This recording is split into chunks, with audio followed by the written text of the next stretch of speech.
സ്കൂളിൽ പഠിക്കുമ്പോൾ മറ്റു കുട്ടികളോടൊപ്പം ഇരിക്കാൻ എനിക്ക് അവകാശമില്ലായിരുന്നു.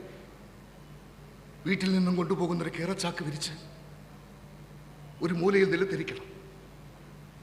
മറ്റു കുട്ടികൾ ബെഞ്ചിലിരിക്കുമ്പോൾ ദാഹിക്കുമ്പോൾ പ്യൂണിനോട് പറഞ്ഞാൽ മതി, വെള്ളം നിന്റെ അടുത്തെത്തുമെന്ന് പ്രധാന അധ്യാപകൻ. ഞാൻ മറ്റു കുട്ടികളോടൊപ്പം പോയി കിണറ് തീണ്ടി അശുദ്ധമാക്കാതിരിക്കാൻ. കാരണം ഞാൻ കറുത്തവനാണ്, ദളിതനാണ്.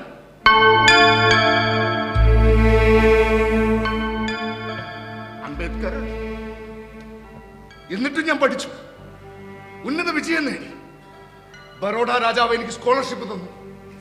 അമേരിക്കയിലെ കൊളംബിയൻ സർവകലാശാലയിൽ ഞാൻ പഠിച്ചു 5 വർഷം.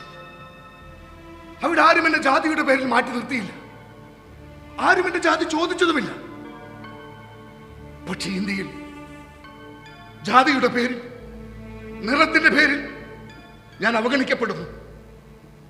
എന്റെ ജനത ആക്രമിക്കപ്പെടുന്നു. പറയൂ ഗാന്ധി, ഇത് ഞങ്ങളുടെ മാതൃരാജ്യമാണെങ്കിൽ എന്തുകൊണ്ട് ഇങ്ങനെ സംഭവിക്കുന്നു?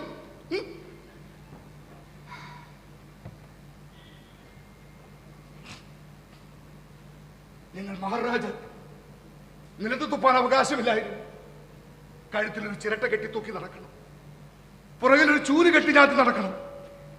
ഞങ്ങളുടെ കാലടികൾ മണ്ണിൽ പതിഞ്ഞാൽ അത് തൂത്തുകളയാൻ, ഈ മണ്ണിൽ ചവിട്ടാൻ പോലും ഞങ്ങൾക്ക് അവകാശമില്ല എന്ന വൃത്തികെട്ട ആചാരം പറയുമ്പോ പറയൂ ഗാന്ധി, ഇത് ഞങ്ങളുടെ മാതൃരാജ്യമാണോ?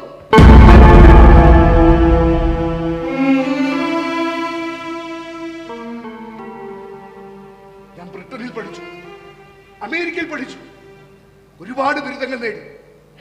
ബറോഡ റെയിൽവേ സ്റ്റേഷനിൽ ട്രെയിൻ ഇറങ്ങിയ എന്നെ ഒരു കാളവണ്ടിക്കാരനോ കുതിരവണ്ടിക്കാരനോ കയറ്റിയില്ല. കാരണം ഞാൻ അവരെക്കാളൊക്കെ താഴ്ന്ന ജാതിക്കാരനായതുകൊണ്ട്. ഒരു സത്രത്തിലും എനിക്ക് മുറി തന്നില്ല, ഞാൻ കീഴ്ജാതിക്കാരനായതുകൊണ്ട്. നിങ്ങൾ ഞങ്ങളുടേത് കൂടിയാണെന്ന് പറയുന്ന ഈ മാതൃരാജ്യത്ത് ഇന്ന് ഞങ്ങൾ അനുഭവിക്കുന്നത് ഇതാണ് ഗാന്ധി.